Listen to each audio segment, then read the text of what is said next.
মুখ্যমন্ত্রী মমতা বন্দ্যোপাধ্যায়ের নির্দেশে গোটা রাজ্য কেন্দ্রীয় সরকারের ওষুধের অতিরিক্ত দামের বিরুদ্ধে হইচই করছে। তাই আজ মুখ্যমন্ত্রী মমতা বন্দ্যোপাধ্যায়ের নির্দেশে ওষুধের দাম বৃদ্ধির প্রতিবাদে পাণ্ডবেশ্বরের রাস্তায় নেমেছে তৃণমূল কংগ্রেস।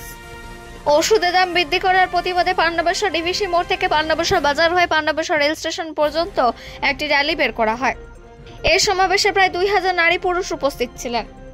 এই সময় পাণ্ডবেশ্বর বিধানসভার বিধায়ক নরেন্দ্রনাথ চক্রবর্তী, পাণ্ডবেশ্বর ব্লক সভাপতি কৃতি মুখোপাধ্যায়, কেন্দ্রীয় অঞ্চল সভাপতি যমুনা ধীবর, আইএনটিটিইউসি ব্লক সভাপতি রামচরিত পাসওয়ান, পঞ্চায়েত কমিটির সদস্য সন্তোষ পাসওয়ান, বহুলা গ্রাম পঞ্চায়েতের উপপ্রধান বীর বাহাদুর সিং এবং পাণ্ডবেশ্বর তৃণমূল কংগ্রেসের সমস্ত সদস্যরা উপস্থিত ছিলেন। পাণ্ডবেশ্বর থেকে অজিত মিশ্রা, রিপোর্ট নিউজে। সাধারণ মানুষের মুখ আছড়ে পড়বে এই ওষুধের দোকানের কাউন্টারগুলোর উপর, কিন্তু আসলে ফ্যাসিস্ট সরকার দাম বাড়িয়ে মানুষকে বোঝাতে চেয়েছে যে এভাবেই তারা তাদের রক্তদান রক্ষা করতে পারবে।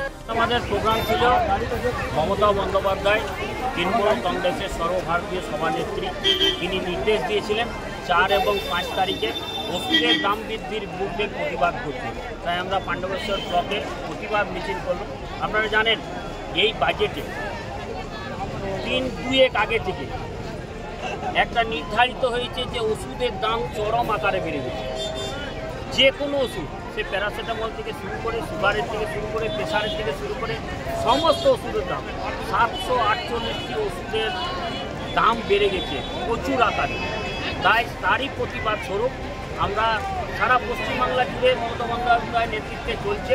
আজকে আমরা পাণ্ডবেশ্বর ব্লকেও আমাদের বিধায়ক সাহেব এসেছিলেন, তারই নেতৃত্বে আমরা পাণ্ডবেশ্বর ব্লকে আজকে একটা প্রতিবাদ মিছিল। এই আওয়াজ যেন দিল্লি অবধি গোজে, যেন সাধারণ মানুষরা বঞ্চিত না হয়। যা ওষুধের দাম, আপনারা জানেন যে একটা ওষুধের দাম বাড়া মানে একটা গরিব লোক যে দামে কিনবে, যারা চাকরিজীবী তারাও সেই দামে কিনবে, বড় লোক সেই দামে কিনবে। ওষুধের দাম কিন্তু আলাদা ভ্যারি করবে না, যে গরিব লোক বলে এর কম দাম, এই চাকরি করে বলে এর মাঝারি দাম, আর বড় লোক বলে তার একটু বেশি দাম, এটা কিন্তু হয় না। তাই সবথেকে বেশি বঞ্চিত এবং সবথেকে বেশি নিপীড়িত মানুষ বাংলার মানুষ, এই সারা ভারতবর্ষের মানুষ।